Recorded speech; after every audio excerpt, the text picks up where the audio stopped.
Come on in. Hello, sir. How are you? F. Murray Abraham is here. We're Welcome. live, so you I'm can Jim. come join us. Pleasure. Reprobates. Welcome. It's Sam. How are you? Hello, Sam.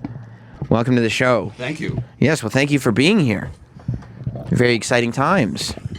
Homeland, the whole thing, right? It amazes me with these shows where you interview so many people because I don't know how you get it all straight. I mean, Yeah. how you keep it all in. I mean, what do you have, notes and things? We do have notes, but we also screw up a lot. We do, yeah. You're allowed? F. Murray Abraham is here to promote The Office, a great show on Netflix. Oh, I'm saying. Yeah, I don't know. You kind of just have to pack your. Well, it's like studying for like a test in school. Like I tend to pack my brain full of stuff the night before for this show, and then by tomorrow I won't know anything. gone. It's gone. It's Really? over. Yeah. I believe that. Yeah. Yeah. Well, I mean, I got to imagine like when you've got a role and you've got to memorize dialogue or scenes, No. like you're not memorizing a movie. That's You're exactly going right. scene by scene. As soon as you're finished shooting it, then the brain relaxes. Right. Exactly. Like you're just in that space. And I've worked with a lot of actors whose brains are always relaxed. Is that right? Just guys who are lazy and don't want to learn what they're supposed to learn. Either that or they're stoned out of their mind. Oh, really? Are you patient on set if that happens? Like, are you like, this guy's an asshole? What can you do? No, I never use language like that. Oh, me Can neither, you talk normally. that way? You can. Oh, yeah. Yeah, I was Yes. just trying to be cool. This is radio, right? Yeah. I can pick my nose? You Oh, can please. if you want to. And I'll Sure. eat it. Yeah, see, that's the other thing. Can I go sit by you? We don't need to do a lot of prep because we can curse and talk about eating boogers. So we can have a Hollywood legend in studio and make jokes about eating boogers within 2 minutes. Almighty. So it's really not a problem for us. I'm so glad I'm here. We missed each other. We've never met, but you were at Louis C.K.'s house one Thanksgiving. Yeah, and I came and I was so bummed that you had already left. That was a really. Have you had him on the show? We know Oh, Louis yes. for years. What Yeah. a Yeah, we love him. guy. What We an love him. extraordinary man. He really is. You played his father. Was it right? I played his uncle. Oh, his uncle. Okay. And did you ever see that segment? I did Yes. We shot it in the brush and tea room, but the fact is that he exists. Some months later, somebody stopped me on the street who was a relative of Louis, and she said, "That's him. That's what the guy's really, really like. That amazing character." Anyway, it was a treat. He's a good man to work for, by the way. You enjoyed? How nice to be able to say that about someone. Yeah. And actually I mean it. He's not a jerk. He's Right. He's really terrific. Wow. Yeah. Yeah. Is it one of those scenarios where you almost wish, like let's just do more projects? Oh, Like, let's yeah. just do more. Let's figure out what else we can do. Well, he invited me back. I've done 3 different characters on the show. Right. So I'm not looking for more work. It would always be nice. Yeah. But did you see that thing he did, that short series he made? Horace and, Yeah. Yeah, I and saw some. Pete. That's Is that fantastic. Yeah. I also like that he's doing stuff that's not so like by the book. Like he's not doing stuff to No. fit into a genre or to an audience. He's just doing the shows he wants He's to an do. original mind. Yes. But Yeah. we're here to talk about me. Absolutely. I was only using him to segue back into you. I didn't like that we went off on him at all. Hey, and I was fascinated to know, you used to go into Juarez, because I'm kind of fascinated with Juarez because it's such a scary place and there's so much cartel violence. And growing up in Texas, you guys would go down there when you were a kid. Yeah, it was never that dangerous then. It wasn't bad then? I grew up 2 blocks from the Rio Grande. And people were coming back and forth across the river to work, you know. There was nowhere any danger. I practically lived in Juarez. What would you do there? Oh, none of your business. Oh, come on. Tell me. It's probably the same stuff I do here. I don't know how we got away with it, but hookers were $2, $1.50 a piece, and we were introduced to sex that way. Wow. And that's just what kids did in the. You guys are so lascivious. Wow. No. For me, it's the price. Not the activity. I'm fascinated. You know how $2. much bigger your apartment could be? Oh my God Almighty! I could own the building if I was getting $2. Yeah, that's the way a lot of guys get introduced to it, myself included, in a lot of ways. And it's weird because the reason I'm reading it is because you said we're lucky none of us got any diseases. So it's Right. like back then you just didn't think of I should protect. No. The dick doesn't have a conscience. This is the way we're going to go, it says, and you go that way. Right. But it was lucky. It was. But we could eat cheaply there. We could afford to live like young men on very little money. And how old are you when this starts? Oh God, 10? No, I'm probably around Must have been about 14. So you were 14 when you lost your virginity? That's pretty amazing. Yeah, 13 or 14. That's not unusual then. I don't know if it's that unusual now. I don't know. For me- I'd like to think it is because it was way after that for me, but that's probably just me. Yeah, so you'd go down there, and did you do that for a couple of years? You guys would go down and... Oh, no, it used to be the place to go because you could afford it, for one thing. It was cheap, and it was good. And you could behave like an adult at 14 or 15. Right. A tequila was 10 cents a shot, for example. Did you have like a regular place you'd go to? Like, okay, this is the brothel we like? Yeah. Yeah, it was a Paris de Noche. I remember it exactly. Paris de Noche. That's right. And the place we hung out was Fred's. It was a bar, 10 cents a shot of whiskey. Have you been back at all to just look, this is where we used to... That's funny because every time I speak Spanish, I grew up speaking Spanish, and Juarez and Mexicans were part of my life. I've always believed I have a Mexican soul, frankly. And the idea that when I go back there to visit, they say, oh, you don't want to go to Juarez now. It's too much trouble. It really is heartbreaking because it was part of my life and was a good part of it's not all this we're talking about just drinking and whore. That's not. It was a culture of people that I responded to and identified with. There was a courtesy about Mexican people. You may have gotten away with it though, because even the cartel guys, whenever they get them, they all have Scarface posters. Like it's for real. They worship Tony Montana. You may be one of the few guys, you, Pacino, and who could actually probably go through there safely if they realized who you were and function, huh? Yeah, maybe so. Out of respect for the film. Yeah, well, I guess maybe you're right. Did it hurt when they threw you out of the helicopter? Terrible question. Yeah, just really bad. Were you afraid of flying at that point? The guy who got thrown out, I don't know if you know it, but these stuntmen and women negotiate each stunt because each stunt is different. I didn't know. Right? Oh, so they're salaried per stunt? Each payment. Right. From, yeah. Yeah. And this guy who did that stunt out of the helicopter has never done that before. He said... you better have several cameras set up because I'm going to do this one time. And if you'll look carefully, you'll see the shoe come off his foot and come up through the frame. Really? Yeah, it was a scary thing. But when I did it, it was shot from down. Do you want to hear this? Yeah, please. I was down. The camera was down, I guess about 3 or 4 feet below this mound of this side of this cliff, and the helicopter was there. And what they had done was set up a whole bunch of cardboard boxes. That's what these guys jump out onto. And they said, okay, when we push out of the helicopter, here's how the noose works. They showed me the rope and said, here it is. It's not really connected, so that if anything goes wrong, it'll pop loose and you'll be strangled. And I said, let's shoot this. Let's not rehearse it because it's never going to be as scary as it is the first time. Right. I got to tell you something, man. You put that rope around your neck, even though you know it's shit scared. And you got pushed out. And I got pushed out, and I went, 3 or 4 feet. Then the next time, I said, "Ooh, let's do it again." Right. That's the difference. Yeah, there is that thing where it's like, even if they tell you it's going to be okay, Yeah, sure. the first time, Right. once you actually go through it and it's okay, Exactly. that's when you know it's like I got nothing to worry about. If you want to try an experiment along those lines, if you know someone with a pistol, make sure that it's empty and put it in your mouth and see what happens. I've done similar things. It's your private business. Yeah. But the pistols that Jim puts in his mouth are usually loaded. Exactly. And they shoot. And more dangerous than the guns. Oh, the slow killer.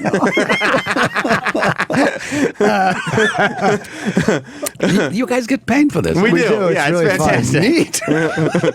and you're promoting Homeland, and it's Yes. amazing what people. There's this whole big thing like, oh, him and Manny Patinkin don't get along, and then you feel like that's not true. It's bullshit. It is bullshit, right? But it's, I guess it's good for business. Yeah, it gets people talking about Homeland. No, we've known each other for 40 years. It's nonsense. Have you gotten to the point where when on-set rumors like that are around, do you just blow them off and be like, it's promotion for the show, I don't give a shit? I do, but, it doesn't happen that often with me. But these really prominent actors, all that shit that people write about them, I don't know how they blow it off, How do they keep from getting crazy? Right. You're a prominent actor. Well, Won the Oscar. I'm prominent. I don't know. You won That's the an Oscar. interesting thing. Yeah, that's nice. But Where do you have it? Think of Al Pacino.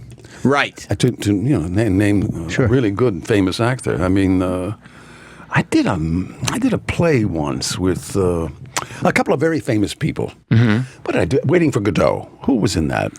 Shame on me. Steve Martin. Steve Martin was in it, and yeah. Robin Williams. Yeah. And we tried to walk from the rehearsal to lunch. We never did that again because they come out of the woodwork for these guys. And it's just every day. Now that's a prominent actor. That's fame. Well, yeah, but they were But also they're grabbing you, man. It's like it's scary.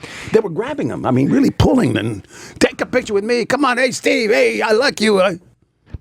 Fuck off. You know? And does By the that way, I make said you Manny great? Patinkin. I said his last name wrong because I was thinking of Potemkin Cadillac.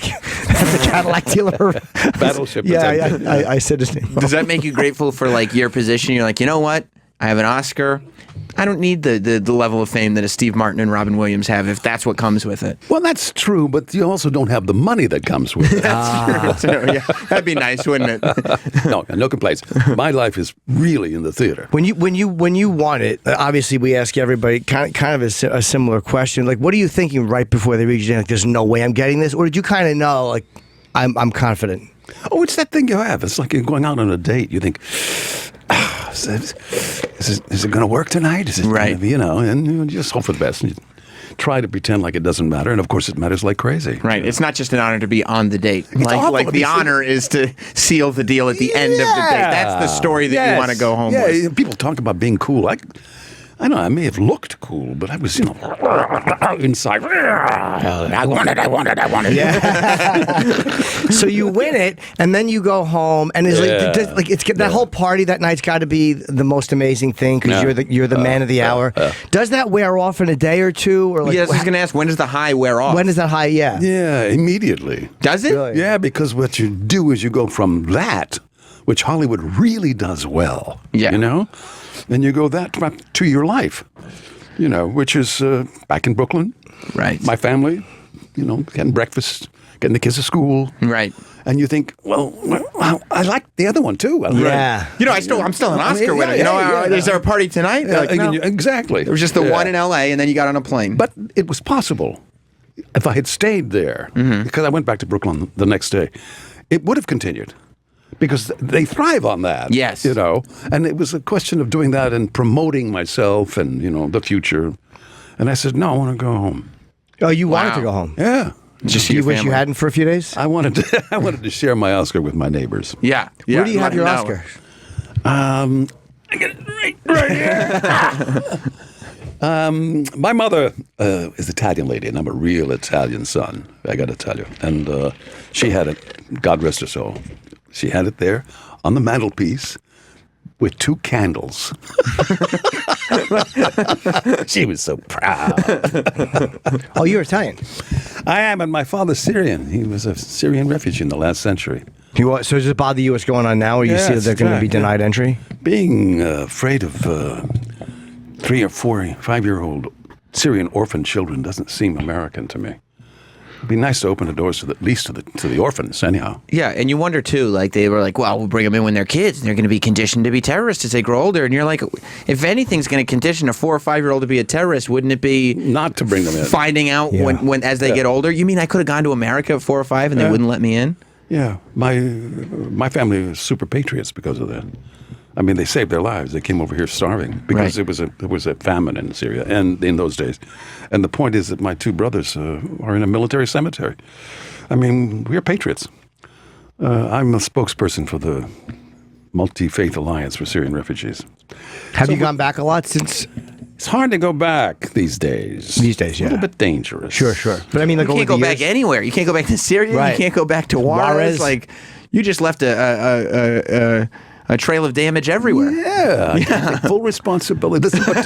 But the other thing is that I'm half Italian, Yeah, and Italy's pretty nice. it's not bad. Yeah. Yeah. You know Italy? You been there? No. I mean, but everybody. Shame that's- on you. It's I know. wonderful. They just had a big an earthquake. There was that whole thing. There's a lodge got snow dumped up onto in the it. north. It's a shame. Yeah. But it's. I got to tell you, you heard those good things about Italy. Yeah. It's all true. It's just. It's fun.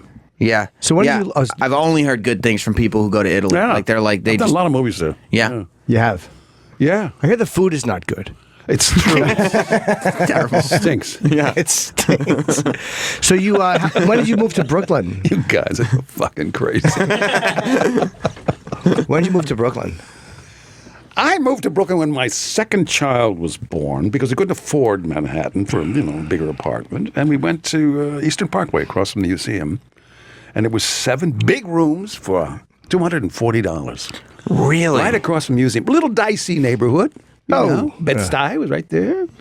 So that's okay. Now jeez, can you imagine? Yeah, Bed-Stuy is nice now. Can you imagine $240 a month? You didn't buy the apartment, did you?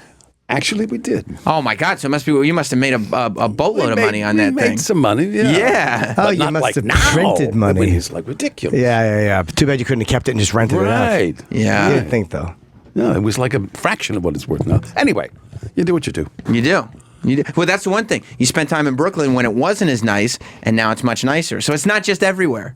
It's not just Syria and Juarez. Like Brooklyn improved. so there are positive ones too. Our base of operations for this for Homeland is in Greenpoint. Oh yeah. And the office is right there on the water, overlooking Manhattan. It's pretty spectacular. Yeah. But there's so much construction down there. You can't, like, the streets are always closed because so many buildings are going up down there. Great big, For sure. I don't know who's got all the money for all these places because you got to know those apartments are going to be extravagantly expensive with that fabulous view. Yeah. You wonder, is this boom going to last? Is the bottom going to drop out? Because if Brooklyn's being eaten up, which it already has, where do the young artists, dancers, musicians, where do they live?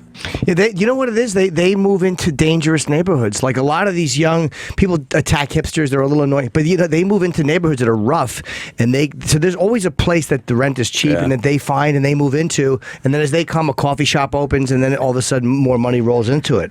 But where would these areas you're talking about be? There's always going to be some. The Bronx, I think, is next. There's got to be areas in the Bronx. I'll bet the Bronx will be next, to tell you the truth. And it's so funny. Like hipsters really mean well, and a lot of them are very open, but they have no idea. Like they really are the beginning of the gentrification push. The beginning of the end. They don't even mean to be. Yeah, They're just trying to be part of the community. And they just want to kind of live there and pay a rent they can afford. And next thing you know, it's fucking white people tap dancing in behind them. Like, all right, they kind of laid they made the path safe for us. Like, yeah.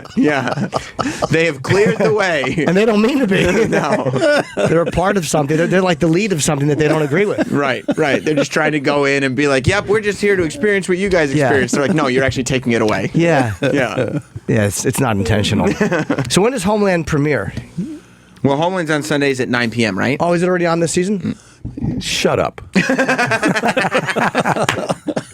Yeah, it premiered 2 weeks ago. You're right. It's funny. You're missing episodes. It's awfully early in the morning. No, By the way, there's the answer to your question. How do you keep it all in your head? You don't. No, I was thinking of the important stuff, like the career and Syria and Juarez. I wasn't thinking about the technical stuff, like the only reason he's here. Yeah, like the stuff he's promoting. Yeah. The only reason he would do interviews. Yeah, exactly. I'm concentrating on the fun stuff, not the business at hand. I see. I apologize. I see. Actually, it's important to me that we tell jokes because nobody tells jokes anymore. I love jokes, and they've disappeared. Have you noticed? Yes. But people are afraid of getting in trouble. Why? Because people are afraid of getting in trouble. And because On people both You're sides. kidding me. No, they're afraid. And because people want to be upset too. It's easier to be upset than to be funny, I think. And so people And so people decide that they want to have something to complain about because you don't have to be creative to complain about something. I know a great dumb blonde joke. Yeah. Ready? I'd love Yes. to hear it. Dumb blonde walks into a library. She says, "Hi, I'd like a cheeseburger, some fries, and a Coke." And the guy says, "Lady, this is a library." She goes, "Oh, I'd like a cheeseburger." Some fries." Isn't that great? That's a good joke. That is a good joke. But that's funny unless you're blonde, and I'd like to And, yeah, apologize to anybody blonde Here who we might go. be We offended. do want to apologize. That's right, who might be offended and they actually think you walked into a library. But yeah, it's weird. People are just afraid of getting in trouble. That's why they don't really tell jokes. And you're right, it's easier to be outraged than it is to be funny. Do you tackle, by the way, that on Homeland, like, because it's a show that deals with terrorism and all this stuff, like, we don't want certain people to be portrayed in certain ways, and this character needs to be portrayed by this ethnicity, because if there's too many Middle Eastern people being shown as terrorists, then that's portraying all Middle Eastern people as terrorists, and blah, blah, blah. Like, is that anything that pops up on your radar? If the material is good, I don't think that that is part of the conversation. Yeah. As long as it's not, like a bullshit story. I mean, the truth is the truth, no matter how many people these days think there's no such thing as the truth. I think there's a truth. And I think when you see it, you recognize it, you smell it. Yeah. I don't quite understand how people are getting away with telling lies so freely. Alternative facts. Well, They're not lies anymore. They're fucking lies. I mean, when is it going to start? When are we going to start calling this country the United States of America instead of the red states, blue states? Right. I mean, it is the United States, isn't it? Yeah, well, each me a side break. wants to be united because they want the other side to just blindly agree with them. They're like, well, once you agree completely with me, then we'll be united. So I don't know why you won't be united. Well, I with think me. social media and Twitter helps because everybody's really reasonable. Oh, you think that's Yeah, it's very positive. That's just a good communication tool. Yeah, I like it anyway. Even though I know it's negative and it's kind of shitty, I'm shitty too. It's fun. It's fun. You just got to go in with the right headspace. And you see, that expression is beautiful. What? I'm shitty too. Yeah. Wouldn't that be swell? Yes. And Yeah. the fact that I put in the 2 was very generous. I should have just said I'm shitty and put a period. I just wanted to include all of you. But Yeah. the fact is, I know I am. No, it is nice to be able to laugh at somebody's expense and not have it be like this whole thing. It's just a funny thing, you know? Well, you could get away with it if you would shoot everybody down.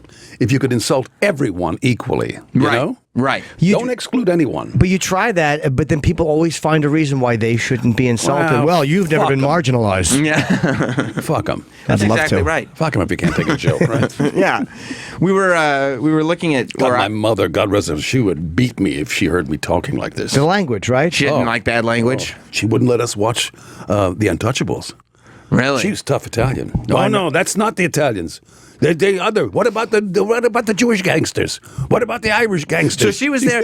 This is what we're talking about, though. She didn't like the portrayal of Italians No, on television no, back that's then. right. Did she see The Sopranos? That got a lot of Yeah, she crap. wasn't around for The Sopranos. Oh, she died before. But I know this. She loved the prominence of Italian actors. She was very proud of that. Yes. But when I did Scarf, I said, "Mama, don't watch this movie, Mom." She did. She said, "Tell Al." She was really serious. "Tell Al he shouldn't use that language. It's bad for the Italians." I said, "Mama, he's just doing the script." No, he's a star. He can do what he wants to. She was wonderful. Have you really been married for 55 years? That's right. Wow. Isn't that amazing? Pretty amazing. I'm fascinating to me. Yeah, me too. I'm serious. Yeah. Yeah, 55 years. How did you meet your wife? Just luck. A guy, I'm leaving El Paso. I went out to LA to seek my fortune. He said, look this girl up. And I did, and we've been together ever since. Are you stubborn or in love? I am, I'll tell you what, it was, gee whiz. Robert Mitchum was asked, how did he explain the success of his long, long marriage? Mm-hmm. He said, lack of imagination. Isn't that interesting? Yeah. It's luck, if you can hang in. I wish I had advice. It's just that, you change at different, like the two of you. Mm-hmm. I mean, sometimes you're on a really, on the same level, same communication level. And when you're not, you pick up his end. And when he's not, you pick up his. That's the same thing with the marriage. It's a little more serious. But when you get to the point, and this still happens, even though we've been together all these years, where you think, this woman does not understand me. After all this fucking time, all these years. And at the same time, she's thinking the same thing about you. Right. If you get past that, I mean, that's the trick. Right. Then the history that you've gone through, it's a much richer relationship. I mean, regarding relationships that you just toss off in a year or two, that's too bad. But you guys, to know you get married in 62, like you were married during the Kennedy assassination. Yeah. Like, like that to me, to put a time frame on it, that's Yeah. fascinating. Yeah. That the couple has been together It's for a hard time. Where were you guys? I mean, that's an odd question. You were in LA. Yeah, I was looking for my success there. Wow. Man. It's a long time. And then, did you ever think, like, I don't want to be in this? Or you're like, no, this is where I want to be? No, I had no choice. It's dedication. It's my calling. It seems Really? like I mean, I'm serious. Yeah. it was just there was no other option. That's what you No, were I doing. was in high school. I was a hoodlum. I was a bum. I was a gang member. And this teacher, I was about 16, said you should try this. I mean, nobody gave a shit about me. I was just looking to get out of school and getting the hell out of El Paso. What'd the gang do? And she said, try this. Oh, he's over the stupid things, stealing cars and breaking into places, and Do you ever go to jail? Yeah, but it was like that overnight stuff. It's nothing Yeah. serious. So when you We go had- into we had fights, but nobody got killed. Well, it was fist fights. That's all. Occasional knife, no? Yeah, but like nobody got killed. Not like now. Jesus, these guys are crazy. They got firepower, man. Yeah. No, we were not like some of the real big gangs. No, we were just self-protection. But the point is, how did this woman, Lucia Hutchins, my teacher in high school, how did she see through all that bullshit I was going through? Maybe you lied once in class or something, and she's like, "Wow, this guy's good." He's a good actor. Yeah. Anyway, bless her heart. When you meet other actors, though, especially in the beginning, maybe not so much now, but in the beginning, and they're kind of, some of them are like snowflakes or whatever, very delicate. Right. And you've kind of seen some shit in your life already. Yeah. Is it difficult to relate, like, to people that maybe don't have the street smarts that you acquire only from living that kind of a life? Or I don't know. It's just like you're judging people. I don't know. Yeah. I tell you, you're looking at a different man than I was then. Right. You know, I've been very different. They're probably different around you too, though, because once you win an Oscar and you know, again, you were in such classic films, you're seeing a different version of those actors, and a lot of people might see they're coming to you in a very respectful way. He's right. You seem like a very self-aware, but also almost reflexive and correcting person. Like you're. Yeah, but I'm old. Yeah, so you can Don't look forget back. that. Yeah, because I was reading an interview that you did in 2013 where you were talking about the fact that you were an asshole on Chicago Hope, I think, and I don't know if I didn't did that show, but it's something. I'm sure I was an asshole. Oh, Yeah. Sam. yeah. Well, let's say whatever it was, and that you kind of came out of it knowing, okay, I was in the wrong in that scenario, and I'm not going to be that guy anymore. Oh yeah. That's an interesting place to get to. Yeah, it's like not everyone comes to those realizations. Like you said, I'm an asshole too. You know, you continue to be an asshole. And I've worked with them. We all have. And why they don't come to some kind of self-realization, unless they just simply like being an asshole. We have to go.